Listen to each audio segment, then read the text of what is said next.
그가 아버지의 마음을 자녀에게로 돌이키고 자녀의 마음을 아버지에게로 돌이키리니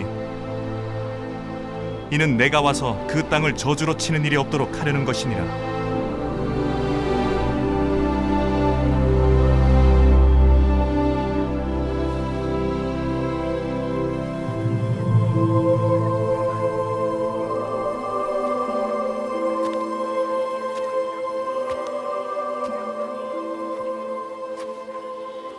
아들아, 어찌 우리에게 이렇게 하느냐? 보라, 네 아버지와 내가 근심 속에 너를 찾았노라. 어찌 저를 찾으셨나이까? 제가 반드시 제 아버지의 일을 해야 하는 줄을 알지 못하셨나이까?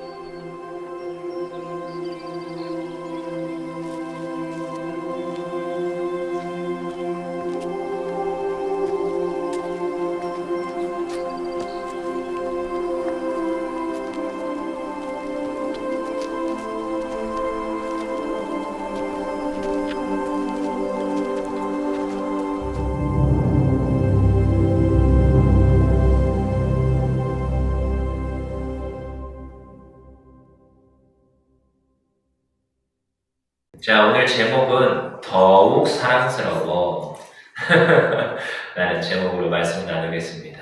어디부터 어디까지 사랑스러워? 머리부터 발끝까지 넌 사랑스러워. 노래 모르죠? 옛날에 되게 많이 불렀던 노래인데 노래방 가면 친구들하고 아무튼 더욱 사랑스럽다는 거예요. 여러분 사랑스럽습니다. 주변에 누가 있는지 모르겠지만 저 여기 있는 친구들 그리고 옆에 엄마랑 같이 있는 친구들 사랑해요 라고 고백해보세요. 사랑해요. 사랑해요. 안 사랑하시 너네는? 재현아 사랑해? 사랑합니다. 여러분 주님 안에서 사랑하는 거예요. 오늘 이제 그 말씀 시작하기 전에 한 가지만 광고를 하고 오늘 퀴즈를 2개 낼 거예요. 설교 중간에 퀴즈를 여기 있는 분들도 맞춰도 되고 우리 유튜브나 밑으로 보시는 분들도 맞춰도 돼. 그 대신 말로는 안 돼. 말로는 희영아 말로는 땡. 그리고 그 인터넷 참가자들은 채팅으로 했을 때 정답 쳐드릴게요. 채팅으로 답을 먼저 올린 사람 제가 선별을 해가지고 기프티콘을 보내드리겠습니다. 맛있는 거. 그래서 일단 2가지 정도. 그래서 정신 똑띠 차리고 들으시라고. 여기 있는 분들은 말로 해도 돼. 여기 있는 사람들이 더 유리하네요. 네. 아무튼 오늘 이제 더욱 사랑스럽다라는 건데 오늘 본문 말씀이 뭐냐? 그리고 오늘 여러분들이 볼 그 구약 그 공과 내용도 뭐냐면은 그 예수님의 그 유년 시절을 담고 있어요. 아까 우리 영상 잠깐 봤는데 우리 잘 봤는지 모르겠지만 그 영상이 뭐냐면 그 예수님께서 그 유년 시절에 어떠한 것들을 했다는 것을 보여주고 있어요. 그 성경에서는 예수님의 유년 시절을 잘 많이 적어내지 않습니다.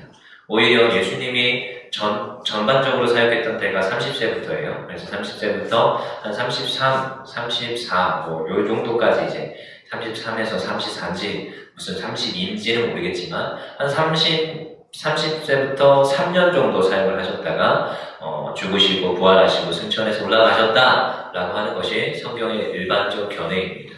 근데 그러면은 30세까지는 또 예수님은 안 자라났어요? 자라났을 거 아니야. 여기 앞에 있는 전도사님도 30세까지의 역사가 있단 말이지. 무슨 초등학교를 나왔고 아니 무슨 유치원을 나왔고 유치원 상장부터 다 있으니까 그 다음에 초등학교 나왔고 상장들도 다 있고 성적표도 있고 중학교도 나왔고 고등학교도 나왔고 대학교도 나왔고 대학원까지 진학을 하고 그래서 30살이 됐단 말이지. 근데 그런 역사들에 대해서 이 성경은 잘 기록하지 않아요. 예수님의 그 삶. 그 예수님에 대해서 그렇게 중요하다고 하는데 예수님의 유년 시절에 대해서는 잘 기록을 안 해요. 근데 유일하게 오늘 여러분들이 읽은 이 본문이 예수님의 유년 시절에 대해서 기록하고 있어요. 신기하죠? 근데요, 오늘 보니까 이 예수님의 유년 시절에 대해서 기록을 하는데 굉장히 그 아이러니한 게 있어요. 뭐예요? 굉장히 아이러니한 건데 예수님이 유년 시절에 엄마 아빠와 가족들을 따라서 어디를 갔느냐? 예루살렘에 올라갔어요. 무엇을 맞이해서?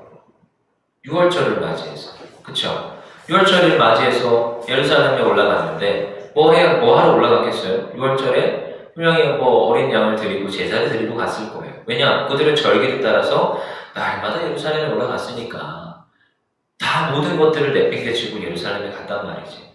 근데 거기에서 이제 뭐 제사를 드리고 이제 집으로 가야지 하고 이제 집으로 다 갔어요. 근데 가다가 보니까 며칠 길을 지나니 누구를 찾았어요. 자, 여기서 며칠 길 만에 예수를 찾았을까? 퀴즈.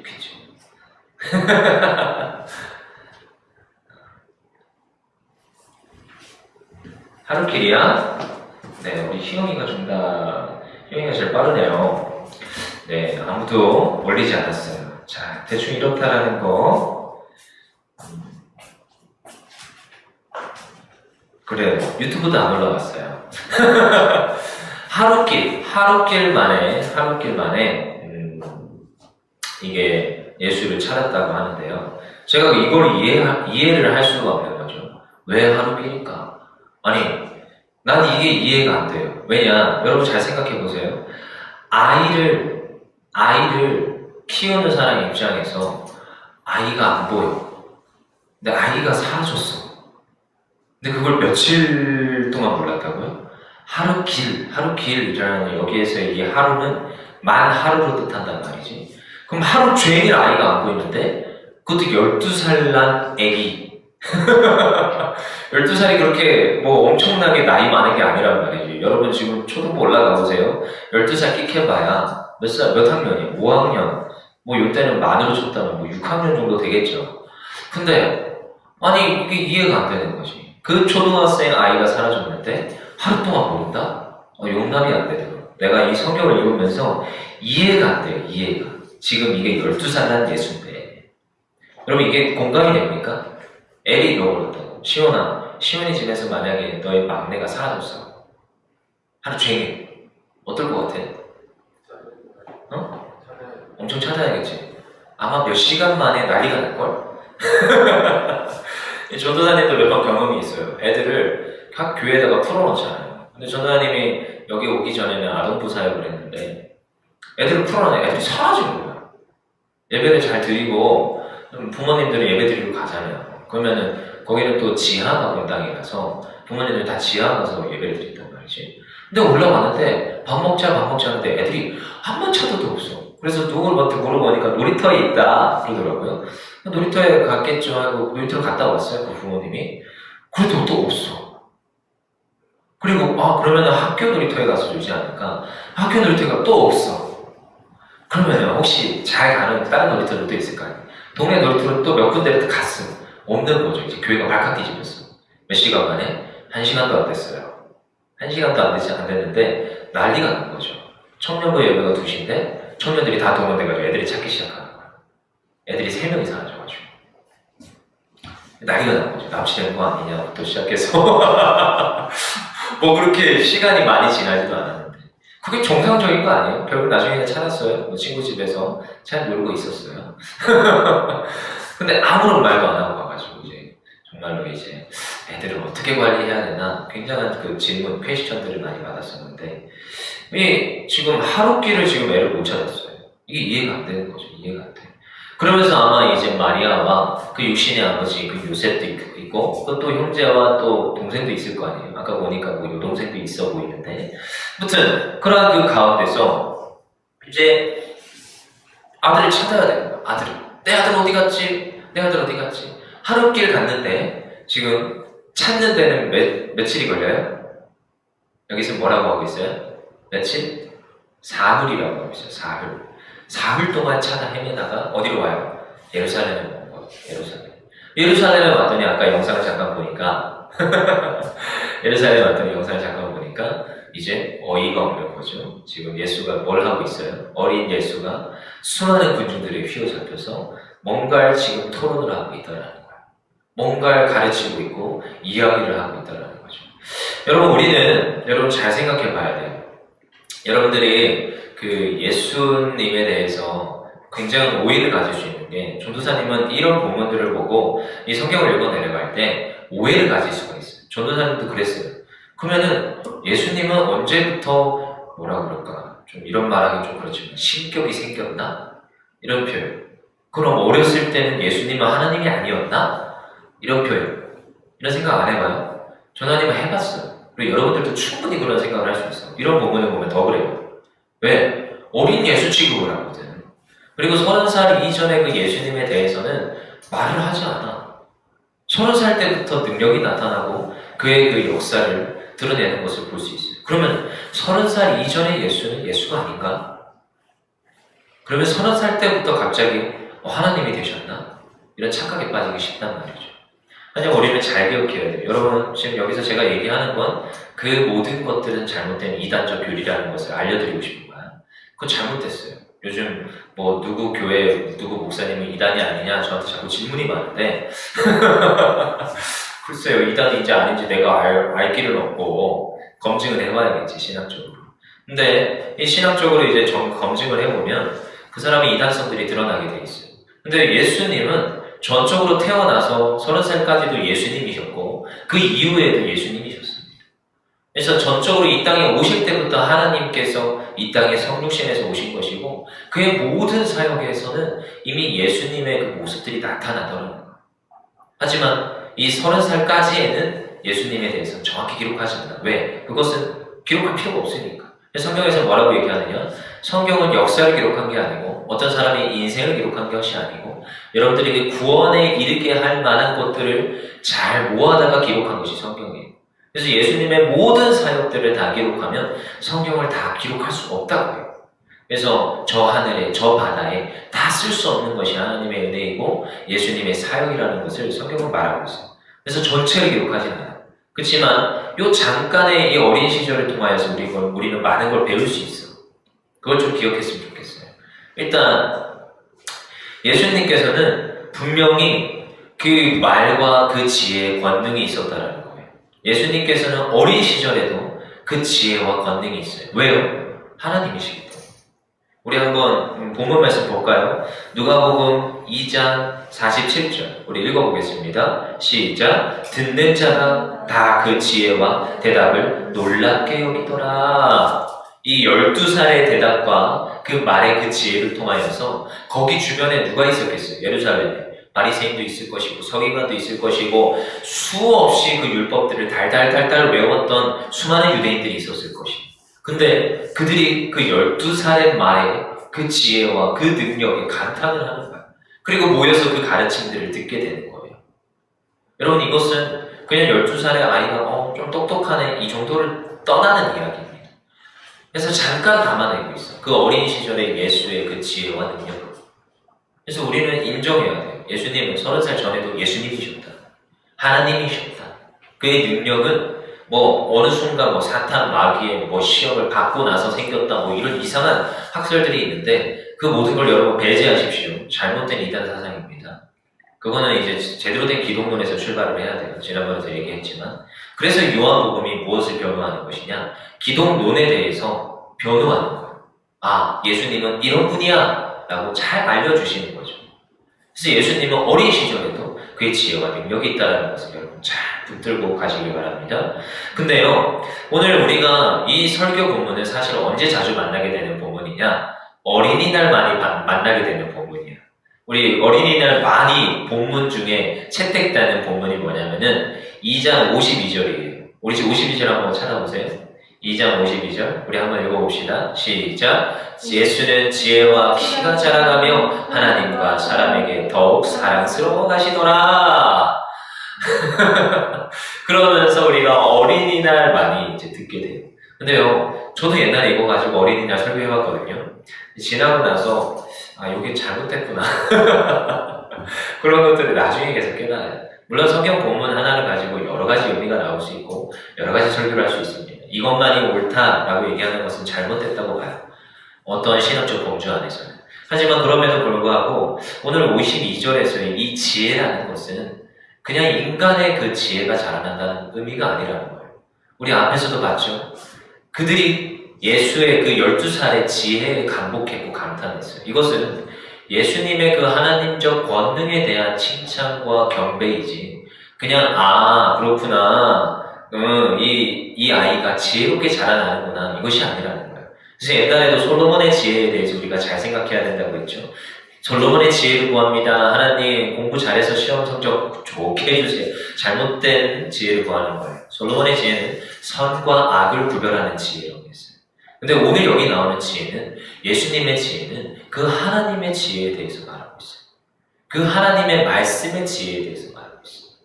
그래서 지혜의 은사도 그러한 측면에서 우리가 봐야 되는 것인데, 자, 근데요, 이 예수의 지혜는 키가 자라가며 하나님과 사람에게 더욱 사랑스러워하다. 이 말을 이 누가복음에서 누가가 기록을 했는데요. 여러분, 한번 질문을 해봅시다. 여러분, 2002년 하면은 뭐가 떠오르세요? 필요해요. 2002년. 월드컵. 오, 바로 나와서 다행이네. 감사합니다. 그러면은 앞으로 2020년 하면은 뭐가 기억이 나올까? 코로나가 기억이 났겠죠? 이게 이 대한민국 정서이고 어쩌면 이게 뭐냐, 문화적 컨택트, 문화적으로 여러분들 사이에서 암묵적으로 그 해 하면은 이게 떠오르는 거야. 무슨 말인지 알아요? 그러면은 1988년도는 뭐예요? 88? 올림픽. 그쵸? 서울 올림픽이 기억나죠? 제가 1988년생 88 올림픽 세대예요. 저기도 한 분 계세요, 우리 정욱쌤이라고. 저는 태어나서 앉아서 올림픽을 봤던 사람이야. 아무튼 그랬는지 모르겠지만 아무튼 이게 사회적 통념이라는 거고 문화적 통념이라는 거예요. 이게 그냥 그 사회에서 받아들여져요. 2002년 했더니 바로 피로가 월드컵 얘기했듯이, 88 했더니 올림픽 얘기했듯이, 2020년 코로나 얘기했듯이 이게 지금 사회적 통념상에서 받아들여진다는 거지. 근데요, 이 누가복음 2장 52절은 누가가 어떤 걸 생각하고 이 2장 52절을 기록했느냐? 사무엘상에 나오는 사무엘을 생각하고 기록한 거예요. 왜냐? 이 누가복음을 받아들인 사람들은 물론 이방인도 있고 헬라인도 있지만 이 성경을 읽는 사람들은 율법에 정통한 사람들이야. 성경을 가까이 하는 사람들은 구약 성경을 기초적으로 베이스로 아는 사람들이에요. 그 사람들한테 지금 누가복음 2장 52절 말씀은 누굴 떠올리게 하느냐? 사무엘을 떠올리게 해요. 우리 한번 사무엘상 한번 쳐다볼까요? 사무엘상 2장 26절이에요. 사무엘상 2장 26절. 사무엘상 2장 26절. 좀 찾기 힘들죠? 구약성경 411페이지입니다. 저도 이 성경을 새 걸로 바꿨더니 이게 잘 성경이 안 펼쳐져. 새 성경 되게 안 넘어가는 거 알죠? 제가 이 책갈피까지 꽂아놨어요. 사무엘상 2장 26절 찾았으면 읽어봅시다. 시작. 아이 사무엘이 점점 자라매 여호와와 사람들에게 은총을 더욱 받더라. 네, 그렇습니다.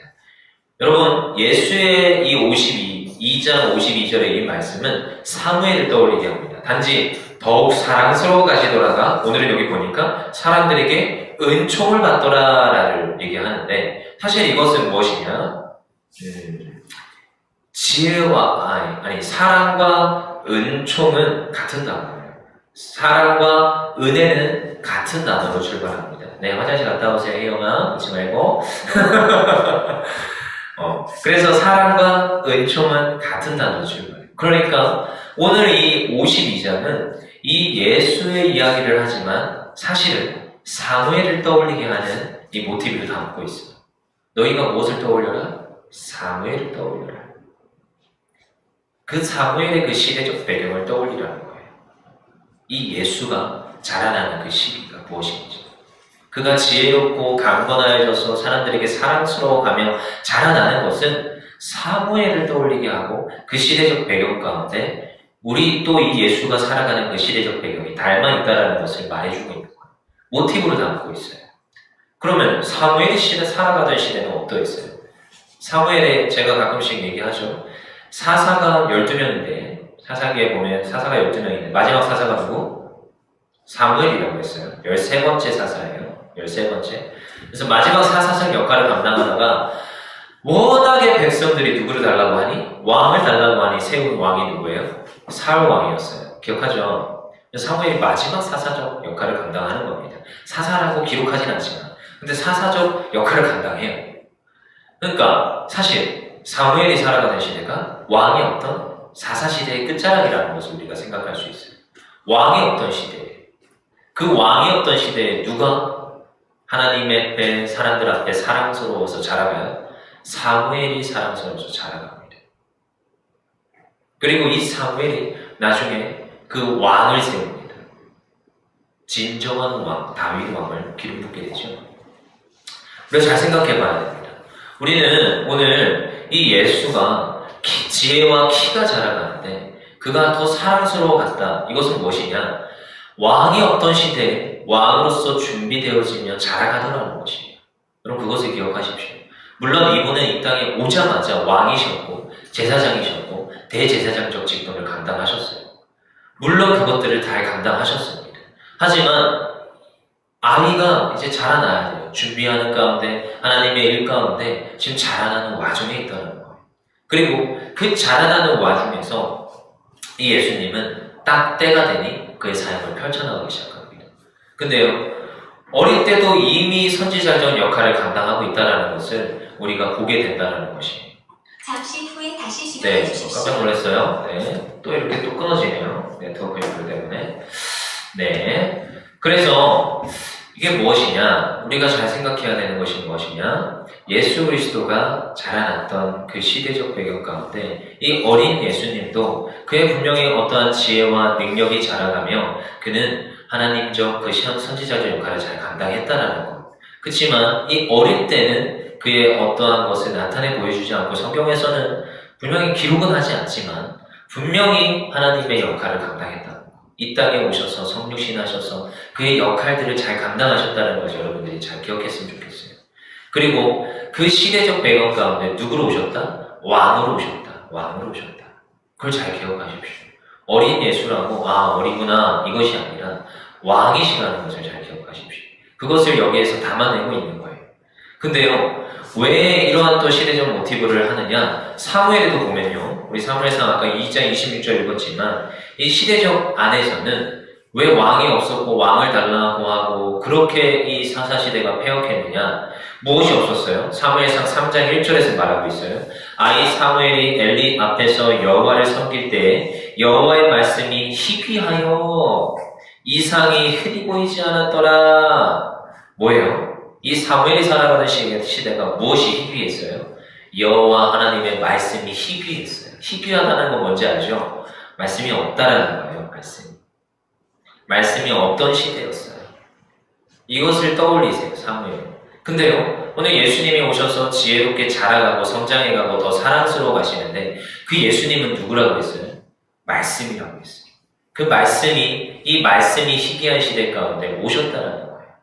여러분, 우리가 이 시대를 우리가 보면, 이 모든 상황들을 보면 말씀이 없음을 보게 됩니다. 정말 이 한국교회에 물론 이제 뭐 방송 시스템도 우리가 갖추고 이렇게 예배를 드리는 상황 속에 있지만 정말 본질적인 건 무엇이냐? 하나님의 말씀이 사라지고 있어요. 윤리, 도덕 이런 것들이 남고 그리고 이제 그 화려하던 큰 교회들이 다 사라지고 있어요. 성가대 사라지고 찬양팀 사라지고 재미있는 연극과 많은 퍼포먼스들이 다 사라지고 뭐가 남았는지 알아요 이제? 오직 설교 하나만 딱 남게 됩니다. 딱 설교 하나. 근데요, 이제 사람들이 그 교회에 들어가서 방송 예배를 안 봐요.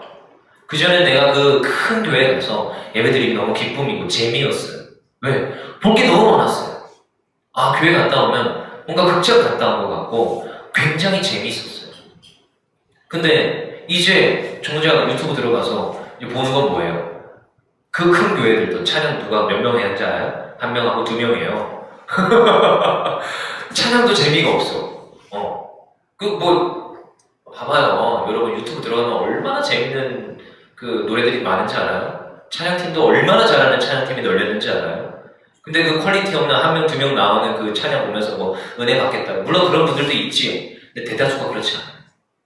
그리고 이것 떼고 저것 떼고 다포 띄고 장기 띄고 다 띄고 보니까 뭐만 남아요? 말씀만 남아요. 근데요, 말씀이 마음에 안 와닿아요. 왜? 훈련이 안 돼 있습니까? 말씀이 본질임을 우리가 잊어먹고 있었으니까.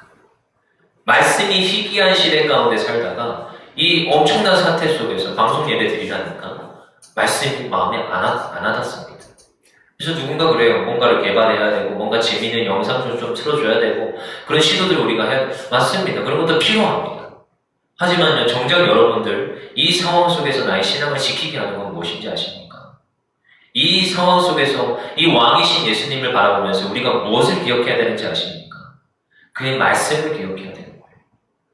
그래서 여러분, 이번 수련회가 이제 다음 주부터 시작합니다. 정말 당황스럽죠? 다음 주부터 이렇게 랜선으로 수련회를 시작하는데 여러분, 이번 수련회는 무엇보다도 말씀이 중심이 될 거예요. 여러분, 말씀을 필사하셔야 될 것이고 말씀으로 큐티하셔야 될 것이고 말씀으로 준비하셔야 돼요. 그 조별 미션과 많은 또한 개인 미션들을 통하여서 말씀을 내가 어떻게 내 삶 속에 녹아낼 것이냐, 그게 굉장히 중요합니다. 말씀이 없던 시대에 말씀으로 오신 그 예수님께서, 왕이 없던 시대에 왕으로 오신 그 예수님께서 우리에게 질문을 던져요. 그래, 너희들이 이 시대 가운데 말씀과 이 예수 그리스도의 이 복음으로 말미암아서 살아날 수 있느냐? 너희 신앙을 저버리지 않고 떠나가지 않고 이제 재미없어, 난 그냥 나의 삶을 살래, 그것이 아니라 그래도 내가 말씀 안에서 살아가겠습니다, 그런 고백을 할 수 있느냐? 이 질문들이 던져집니다. 그리고 예수님은 이 어린 시절에 그의 그 사역을 펼치지 않아요. 다시 이제 누가 왔어요? 마리아와 그의 남편과 그의 동생들이 왔습니다. 그의 형제가 왔어요. 그리고 나서 이제 말을 합니다. 내가 아버지 일을 해야 될지 모릅니까? 벌써 여기서부터 선지자적 그 입장이 나오죠. 예수님의 해야 될 입장이 12살짜리 입에서 나온다고요. 이건 그냥 12살짜리 아이의 말이 아니라는 걸 기억하셔야 돼요. 근데요, 그 부모가 그건 깨닫지 못합니다. 하지만 예수님께서 내려오셔서 어떻게 합니까? 그의 역할을, 그의 나이에 맞는 자기의 그 직분적 역할을 감당합니다. 그는 지금 자녀예요. 부모의 수랑이 있고 보호를 받아야 되고 자라나야 돼요. 아직 사역을 하나님께서 때가 아직 안 됐어요. 때는 30대부터 출발해야 되는 겁니다. 때가 아직 안 됐어요. 그때까지 이 예수는 자기의 주어진 그 아들로서의 역할을 감당합니다. 그리고 51절에 뭐라고 합니까? 예수께서 함께 내려가서 나사렛에 이르러 순종하여 받드시더라. 순종하여 누구를 받들었어요? 부모님을 받들었어요. 그의 이웃들을 받들었어요. 그가 그의 자리에, 주어진 자리에서 충성하여서 예수님조차도 그 역할을 감당하더라고요. 그리고 나서 성경은 침묵합니다. 12살의 이 예수에 대해서 잠깐 말하고 30살까지 예수에 대해서 말하지 않아요. 18년 동안 침묵을 합니다, 성경은. 하지만 18년 동안 뭐 했겠습니까? 그의 자리에서 충성했을 것입니다. 그가 분명히 하나님인데도 불구하고 그는 그 자리에서 소리 소문 없이 충성하였어요. 그리고 때가 되시면 하나님께서 그 하나님의 일들을 펼쳐가십니다. 여러분 잘 기억합시다. 하나님께서 예수를 보내심으로 수많은 사람들에게 더욱 사랑스러워 하시더라. 수많은 사람들에게 더욱 사랑스러워 하시더라. 그 때가 될 때까지 그의 역할과 그의 모든 직분들을 잘 감당하였다. 그리고 그 마지막까지 그 역할을 감당하시고 죽으시고 부활하시고 승천해서 하늘 보좌 우편에 앉으셨다는 것을 기억하기 원합니다. 우리 한 주 동안 말씀을 깊이 묵상하세요. 이 말씀이 희귀한 시대에 내가 진정한 하나님의 말씀을 붙들고 내가 진정한 복음이신 예수를 붙들고 살아가겠다. 그런 결단을 하는 우리 청소년들 되기를 소망합니다. 우리 이 시간 기도합시다.